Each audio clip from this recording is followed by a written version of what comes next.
आणखी किती मुंबईकरांना जीव गमवावा लागणार आहे असा प्रश्न आता या सातत्यानं घटना घडत असताना उपस्थित होतोय। साकीनाका दुर्घटनेनंतर मिलिंद देवरा यांनी सुद्धा हा सवाल उपस्थित केलेला आहे। या संदर्भातली त्यांची एक पोस्ट आपण बघूया। आणखी एक जीव गेला, टाळता आली असती अशी एक शोकांतिका।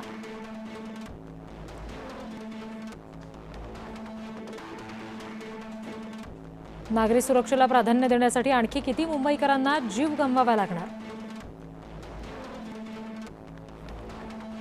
ही दुर्घटना नाही, निष्काळजीपणा, अपयशी यंत्रणा आणि उत्तरदायित्वाच्या अभावाचा परिणाम आहे।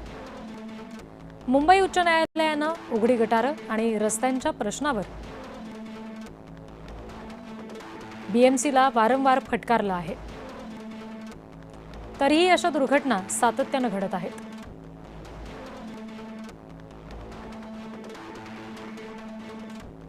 मुंबईला उत्तर हवं आहे असं मिलिंद देवरा यांनी त्यांच्या पोस्टमध्ये म्हटलंय।